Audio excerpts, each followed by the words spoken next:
Hello everyone. I hope you have gone through all those videos which were uploaded on the YouTube channel.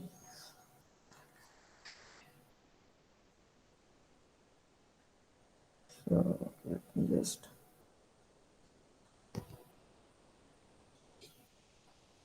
So we went up to laws of hydrostatics or equations of hydrostatics, Pascal's law,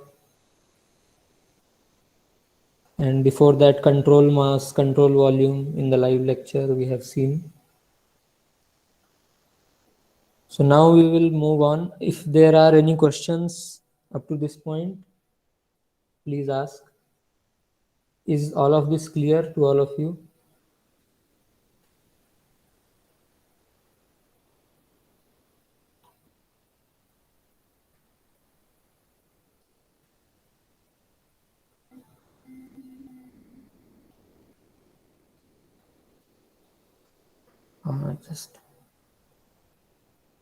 Just a.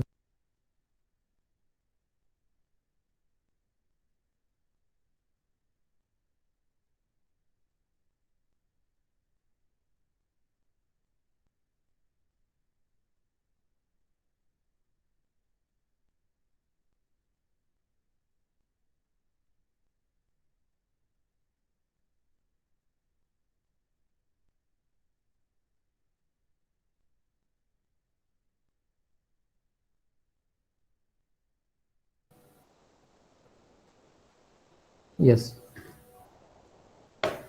Okay, if there are no questions, let us move on.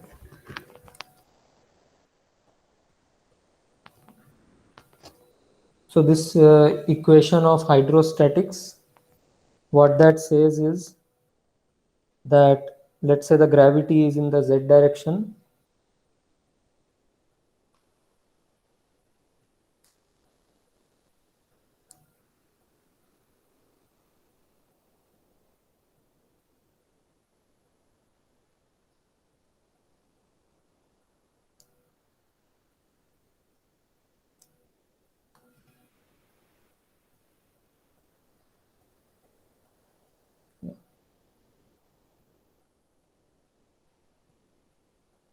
So let's say this is gravity.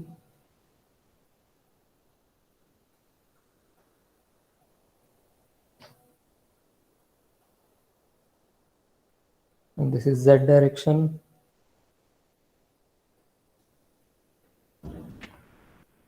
Then we wrote that partial derivative of pressure with respect to z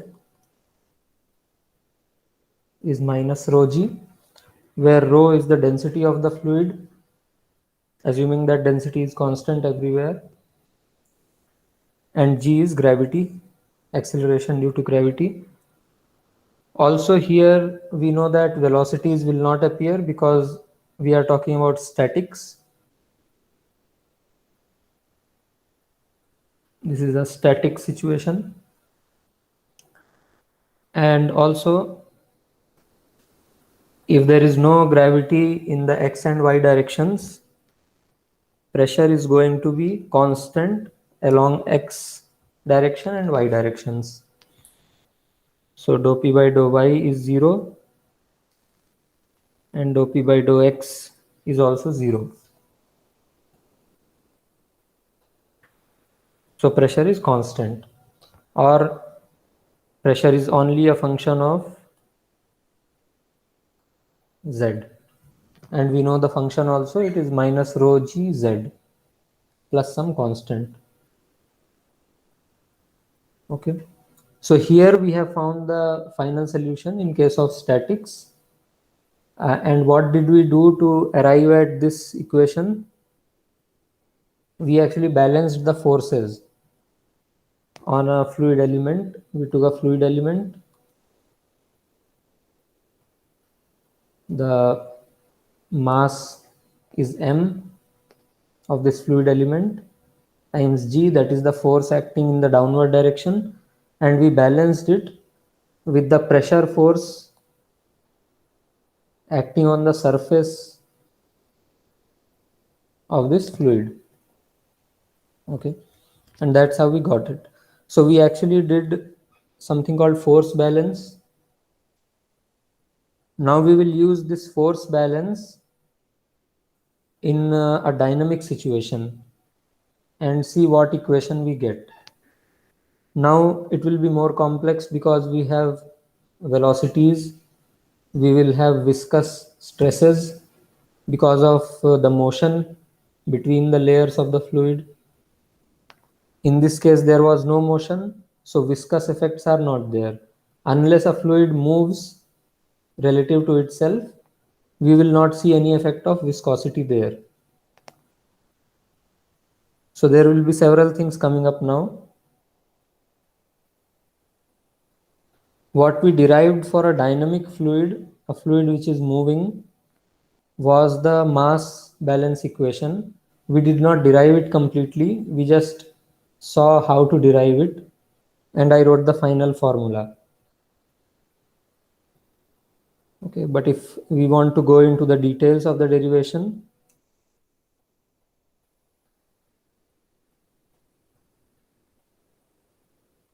we can do it something like this. For one of the directions, let's say this is x direction, the volume entering this phase on the left, that is rho u. This is per unit area per unit time. That's what we derived. And if you don't want per unit area, if you want the total volume entering through this phase per unit time only, then you have to multiply rho u with the area of this phase. Let's say if this is the x direction, this is y direction, and this is z direction, and let's say this length is delta z, this vertical length is delta y, and the horizontal length is delta x, and we are doing this for a very small control volume, then the area of this face is delta y delta z, and same area for this face as well. Okay, left and right face areas are same if this is a cuboidal element.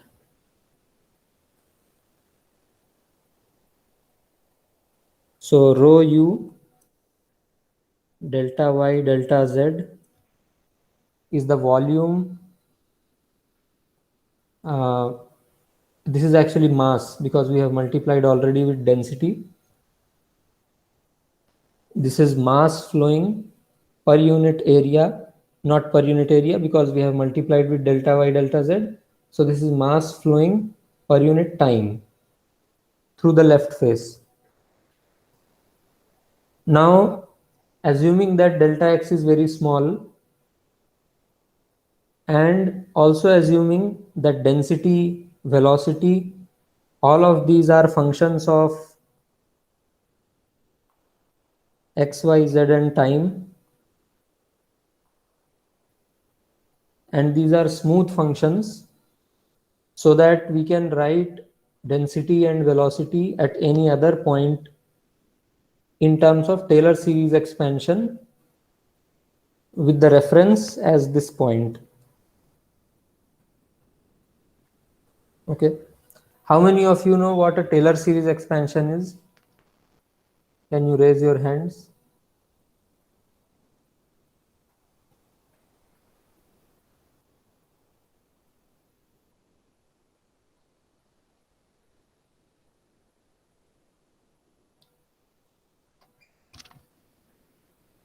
Okay, so what I mean by Taylor series expansion is that, let's say there is a function, so I'm plotting f of x there and x here, and let's say this is some function. Now if I know the value of the function at this point, I can predict the value of this function at any other point using only the derivative information at the first point. and the distance of this point from the second point. So let's say this is delta x. I know the distance and I know all the derivatives and the function value only at the first point.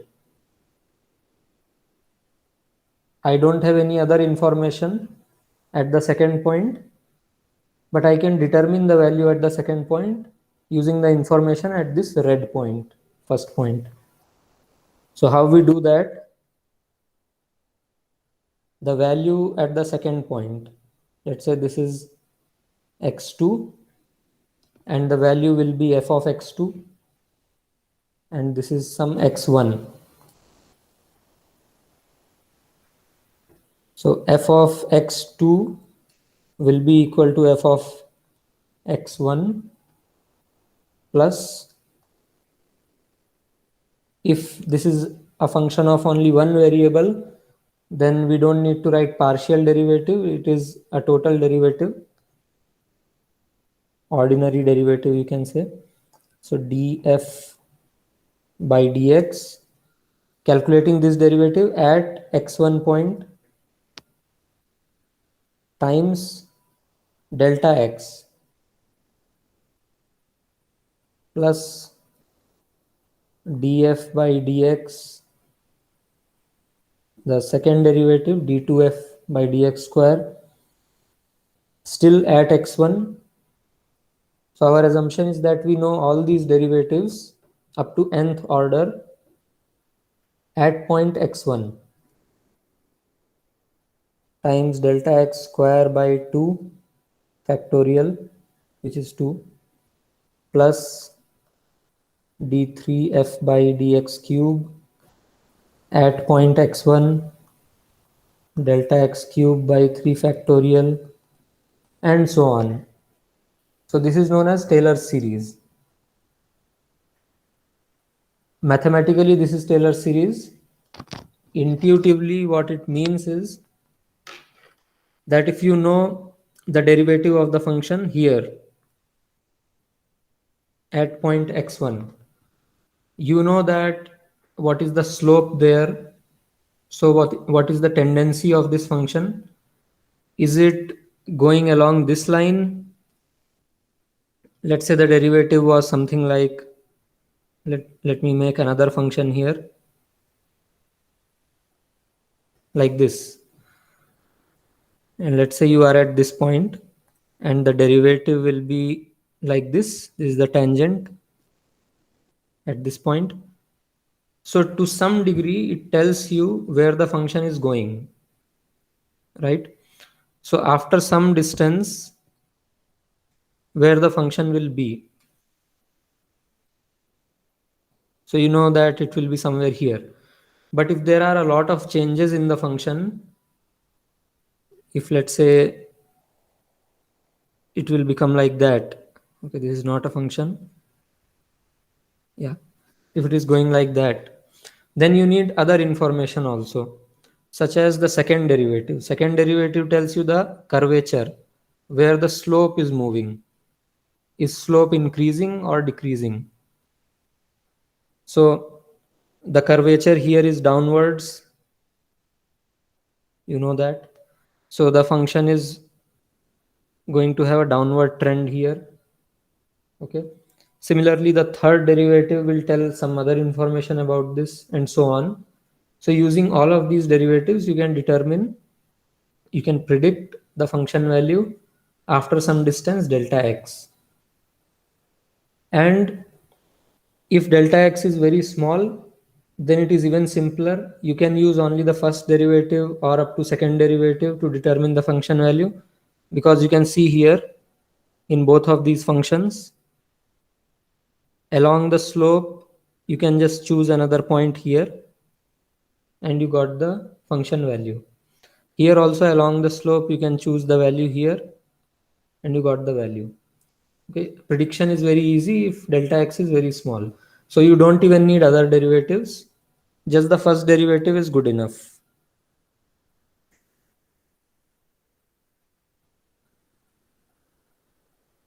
Okay. Also, why this happens with small delta x?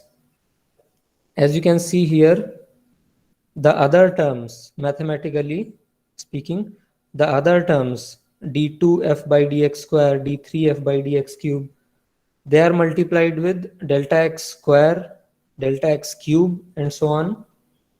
Let's say delta x is 10 to the power minus 3 in some units. And let's say right now df by dx, d2f by dx square, all of these derivatives, they are equal to 1 in some units, okay, of the order of 1. Then this df by dx times delta x, what will be the value of this term? This will be 10 to the power minus 3 plus what will be this second term? Can you write it in the chat? What will be the value of the second term and the third term?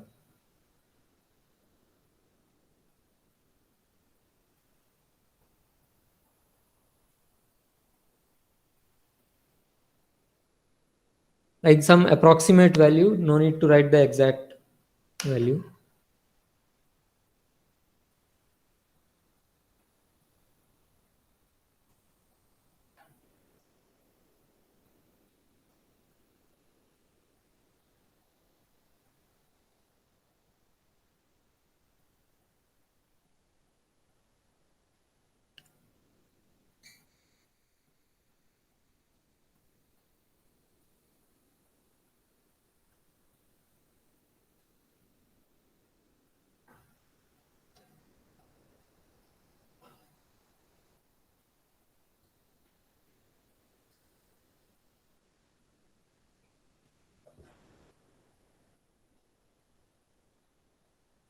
Okay, to how many of you this is not clear?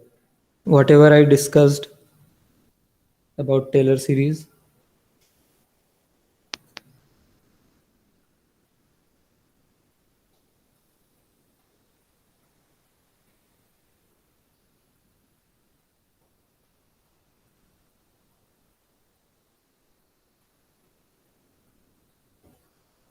Okay, so these answers are correct. Just to remind you, there are marks for participation in the class. There is some weightage for that also.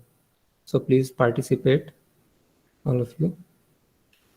Okay, so this is 10 to the power minus 6, 10 to the power minus 9. And you can imagine the other terms also, they will be smaller than this. Now, what does this mean? Let me write it in decimal form. 0.001 plus 00, 5 zeros and then 1, and so on. There will be 8 zeros, then 1 after decimal for 10 to the power minus 9. So if you add all of this will be 0.001, 001, 001, and so on. So you can say that this is approximately equal to 0.001. Right? There is not much difference between 0.001 and 0.001, 001, 001, and so on. So what we say here is, if delta x is very small, and if delta x is even smaller than 10 to the power minus 3, then this whole thing can be approximated as just f of x1 plus df by dx at x1 times delta x. We need to consider only the first derivative if delta x is very small. And we don't even need to consider the first derivative if it is very, very small. Right? If it is much smaller as compared to f of x1 even.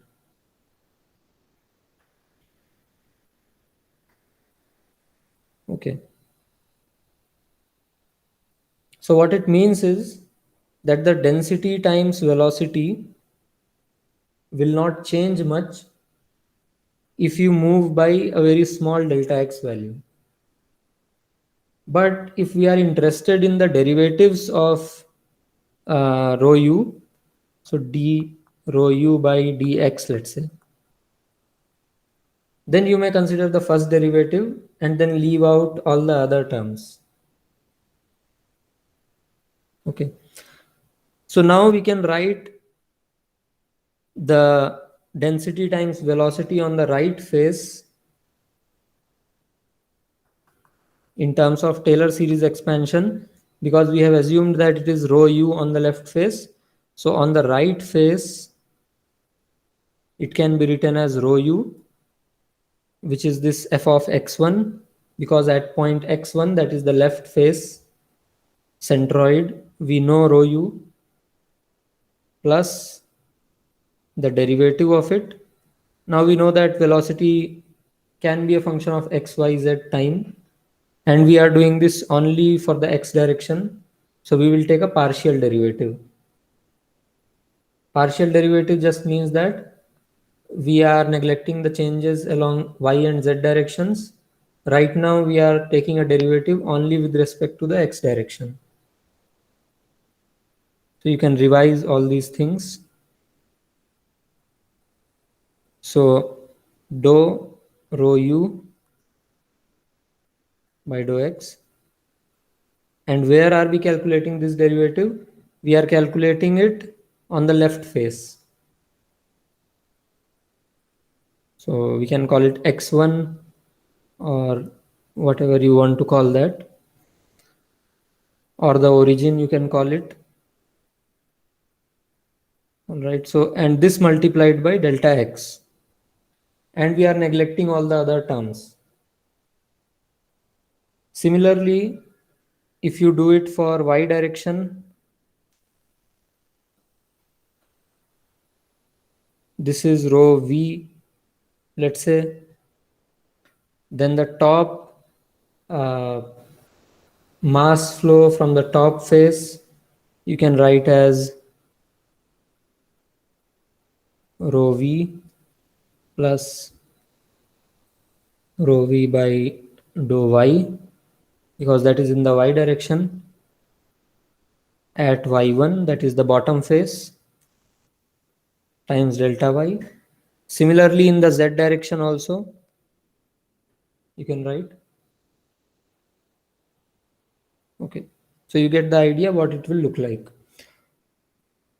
Now our mass conservation equation says that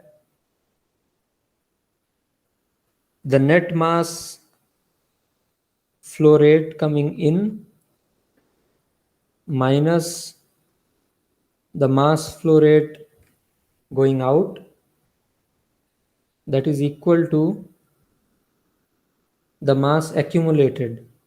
So dm by dt, the change in mass in the control volume. So the control volume mass, how it is changing with time.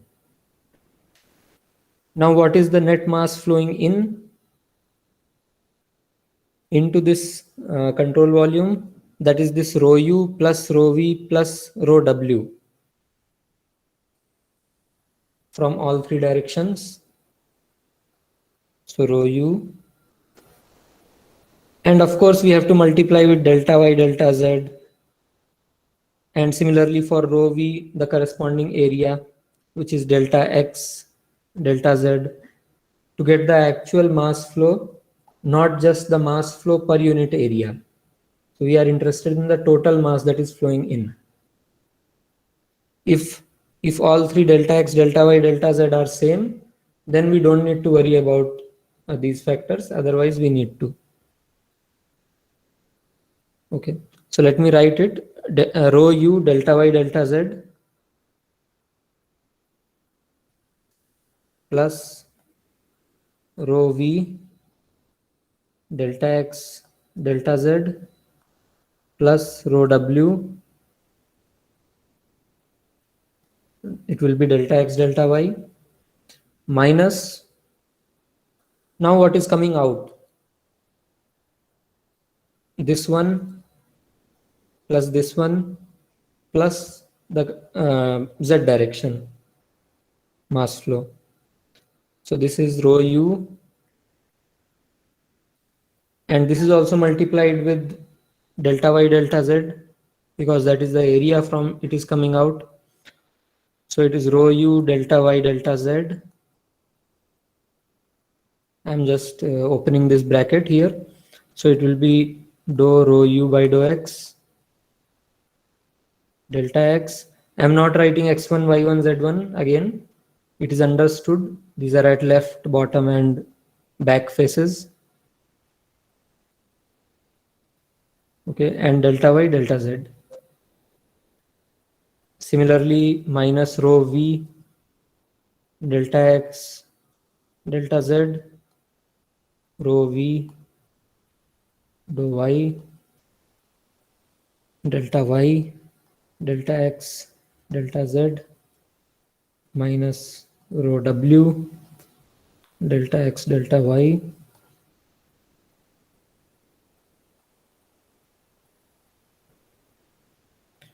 Now you can notice that all of these terms will cancel out.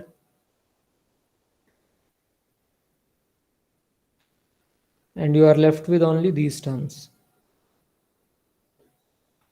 And this is equal to what? The right hand side, which is what is the mass of the control volume? It is density times delta x, delta y, delta z by time.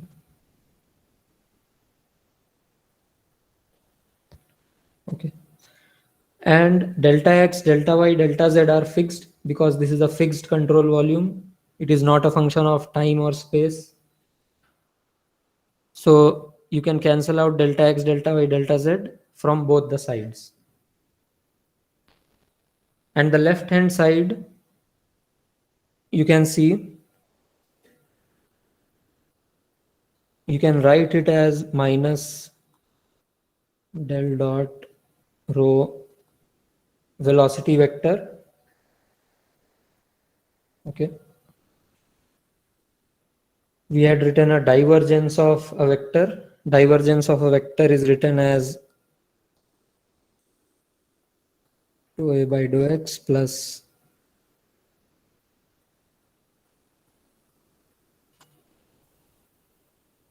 that is the formula.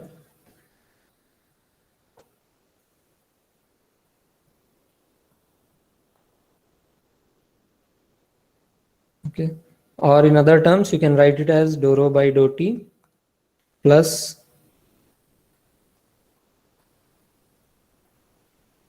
del dot rho u equal to 0.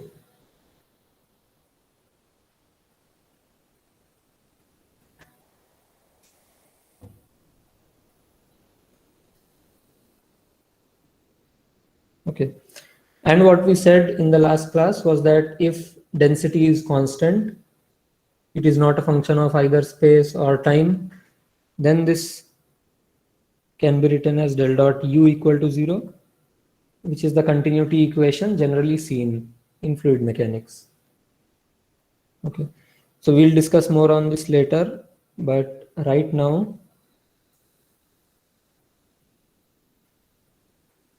what I wanted to say was that this equation, if we consider del dot u equal to 0, is there any question in this derivation? Is everything clear?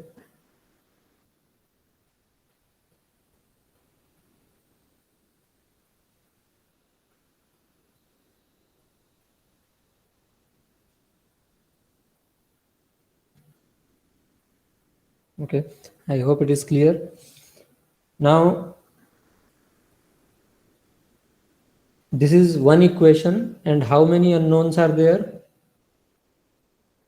This is actually dou u by dou x plus dou u by dou y plus, sorry, it is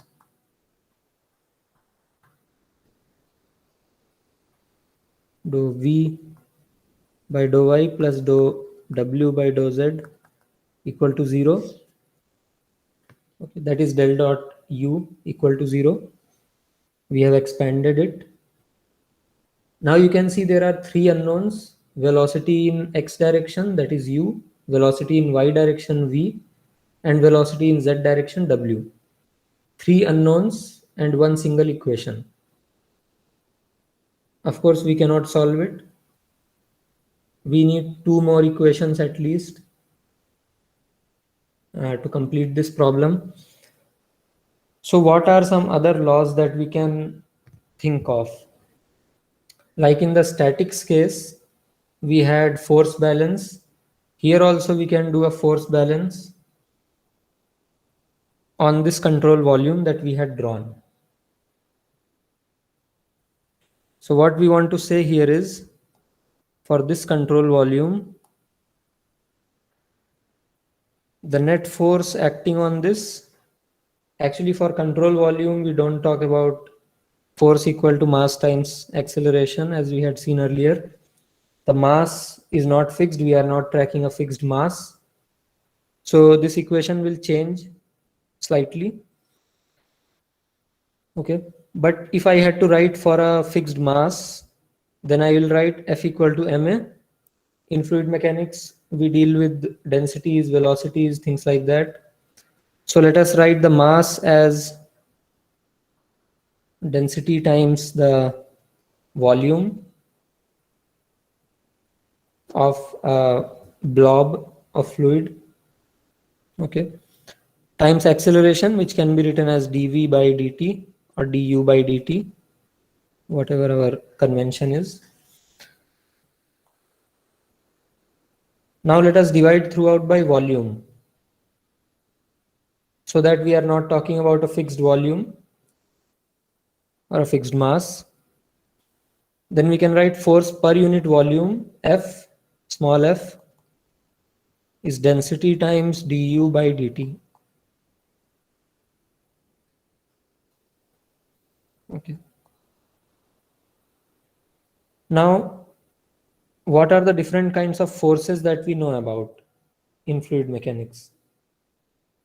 One of the forces in statics we saw was gravitational force. So these kinds of forces which act on the entire body of the fluid, on the entire volume of the fluid, such as gravity or some magnetic force, it can be. These kinds of forces are known as body forces. And there are other kinds of forces which are known as surface forces. Surface force acts on the surface of the blob that we have chosen, the surface of the control mass or control volume that we have chosen. So what are those kinds of forces? Those are frictional forces on the boundary of the control volume, and friction arises due to viscosity. So all the viscous stresses, viscous forces, they come under this F surface. So those are known as surface forces. And this can be gravity, magnetic forces, and any other force that acts on the entire volume of the fluid. And surface forces are viscous forces, even pressure forces.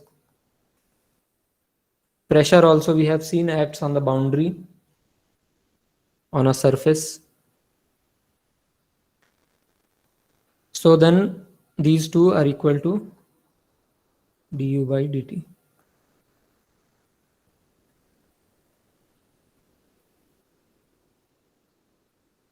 Now I'll send the derivation in another class or maybe a recorded lecture. But here you can see these equations. F body we can write very easily. What is the force per unit volume for this force, mg?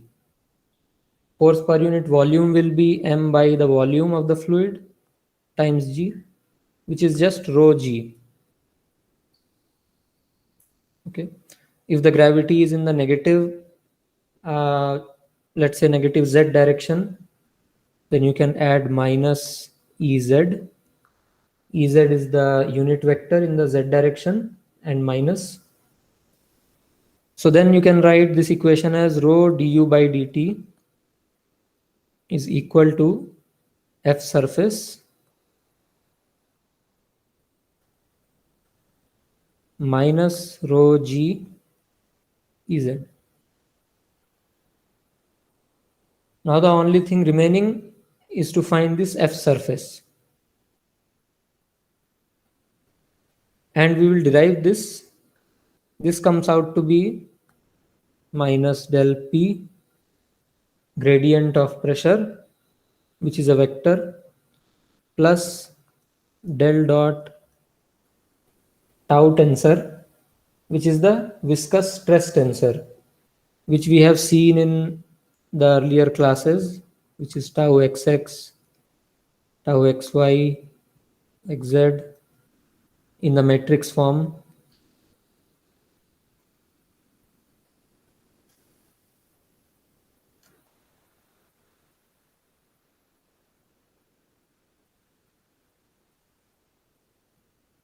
If we are talking about 2 dimensions, then you will have only this much. Okay, all the z components will go away. And minus rho g Ez.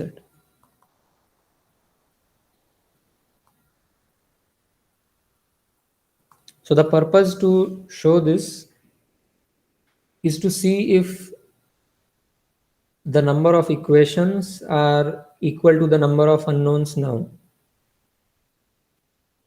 Because we were hoping that the number of equations, if they are equal to number of variables, then we can solve these equations. So now we have these equations. Why am I saying that these are equations, not a single equation? Because this is a vector equation. You can see the left hand side is a vector, right hand side is also a vector. So there are actually 3 equations in this one equation. So you can write it in x, y, and z components. It will be du by dt, dv by dt, dw by dt. Now the x component of del p will be dou p by dou x,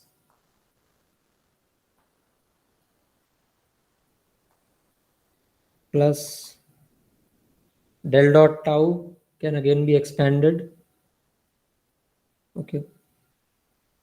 This is actually a divergence of a tensor, which is a vector. So how to find divergence of a tensor? What you do is, we already have this. Let me take it somewhere else.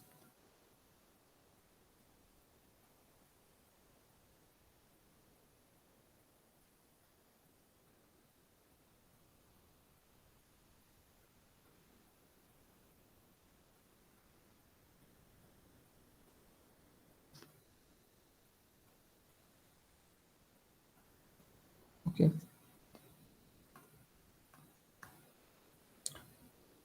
This is a 3 by 3 matrix. Rules of matrix multiplication. This should be a 1 by 3 matrix to multiply it with a 3 by 3 matrix. Taking a divergence or gradient or any kinds of operations is very simple if you do it like a matrix multiplication. So this is a trick to find out these kinds of expressions for tensors. So 1 row and 3 columns, you write it like this.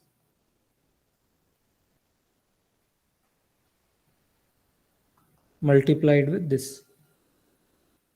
So this will come out to be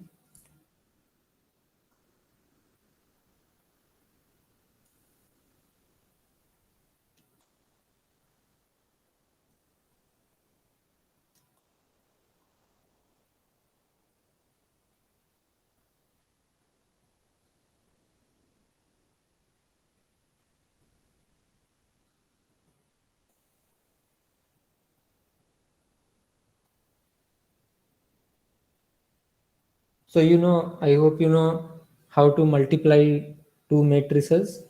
So you take this row and take this column and multiply each element. So in this case,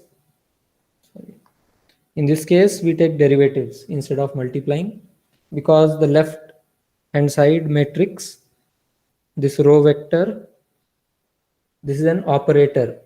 These are not numbers. It is operating on the tensor. So this is just a trick to multiply to find the divergence of a tensor. Tau zy by tau z.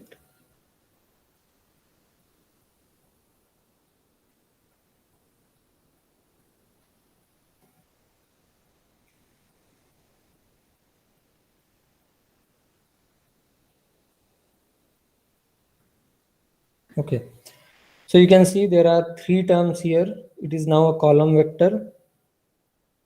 This is the x component, this is the y component, and this is the z component. So because I'm not going to write it here, the entire expression, so I'll just write del dot tau x component, y component, z component. And you can see this gravity, it is only in the z direction here. We have assumed that it is acting in the z direction. If you have an inclined domain where there is a liquid and your coordinate system is also inclined, then there may be several components of gravity, right, in x, y, and z directions. So you will have gravity in all the directions. But in this particular example, it is 0, 0, and this is minus rho g. So three equations here, and one more equation you had, the continuity equation, which was dou u by dou x, dou v by dou y, dou w by dou z equal to 0. How many unknowns are there? You have u, v, w. Let us list them out. U, V, W, P. Pressure is there. Density, we are assuming that it is constant for now. So that is not an unknown. We know the density of the fluid. We know the gravitational acceleration. That is also known. Other unknown is this tau. And how many components are there? Tau xx, xy, xz, yy, yx, yz, zz, zx, zy. So 9 components.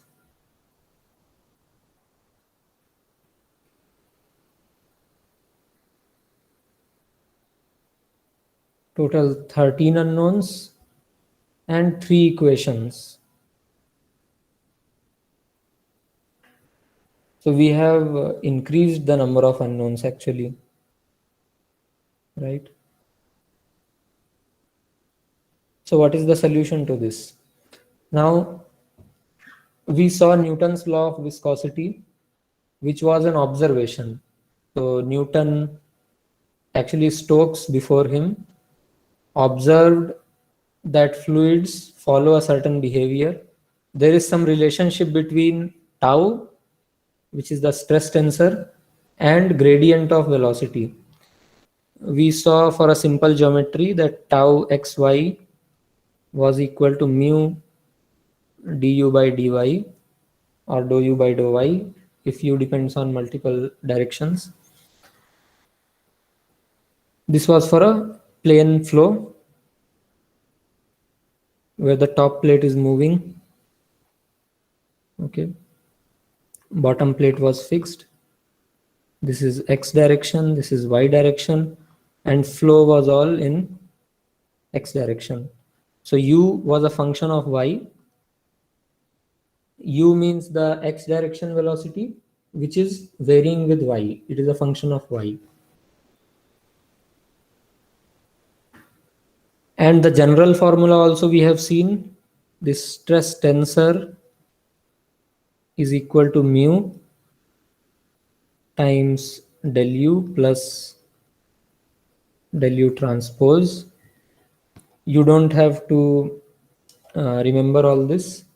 You just have to know that stress tensor or stress depends on gradient of velocity. So changes in velocity. In simpler form, it is du by dy. So how velocity changes, how fast it is changing in any direction. If it changes a lot, then the stress will be high. That is very easy to understand because effect of viscosity will be large. If there is a very big difference in velocity between two layers, then the force will also be more. Okay, so now from this Newton's law of viscosity, we are able to express tau in terms of velocities. So all of these can be expressed in terms of velocities u, v, w and their derivatives. And of course, viscosity is also there. We are assuming right now that viscosity is constant. For water, for example, at room temperature, viscosity is about 10 to the power minus 3.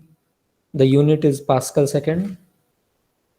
And density is about 1000 kg per meter cube. Okay. So now how many unknowns do we have? So these 9 unknowns are gone. Now we have only 4 unknowns. And how many equations? Not 3 equations, actually 4 equations. So 3 are these XYZ equations, momentum equations. We call them momentum balance also, because that comes from the Newton's second law of motion. Okay. Or you can call them force balance. Okay, generally they are called momentum balance. And you have one continuity. So there are 4 equations and 4 unknowns. Now this system is solvable. Is it clear? Is there any question? Please ask.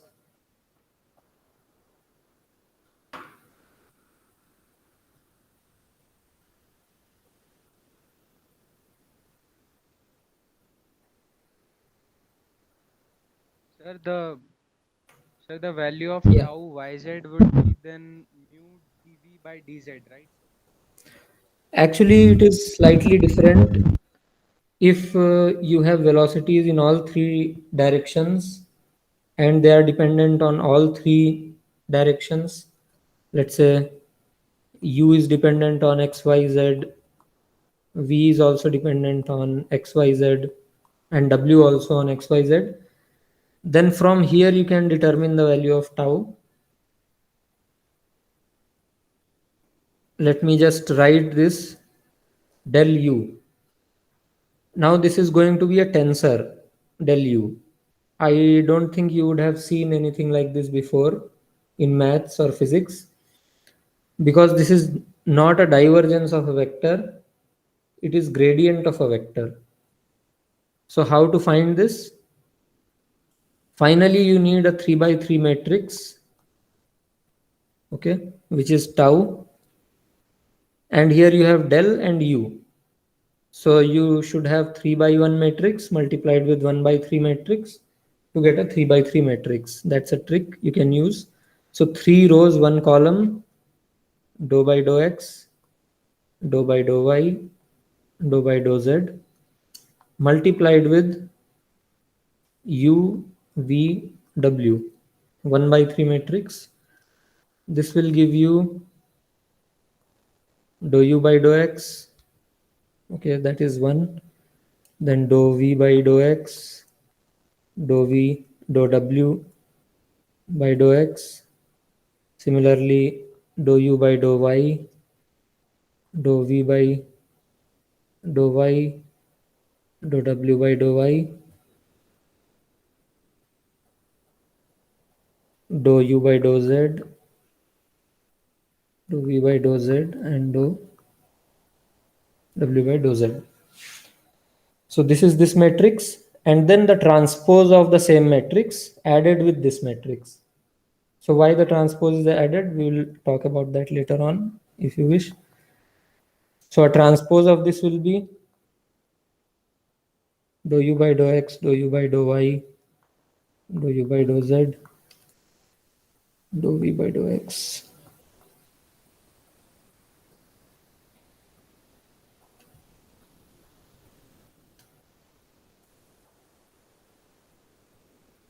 Okay,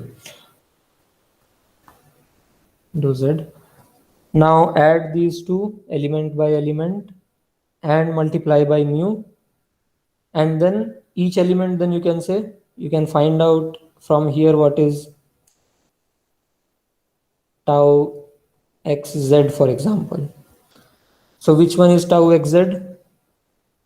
You can see here, this is tau xz, right? Which is, here you can see addition of these two. So it will be mu dou w by dou x plus dou u by dou z. This is tau xz. Similarly, you can find all other components. Is that clear? Yes, sir. Okay. So if there are no other questions, we will end here. Thank you. Thank you, sir.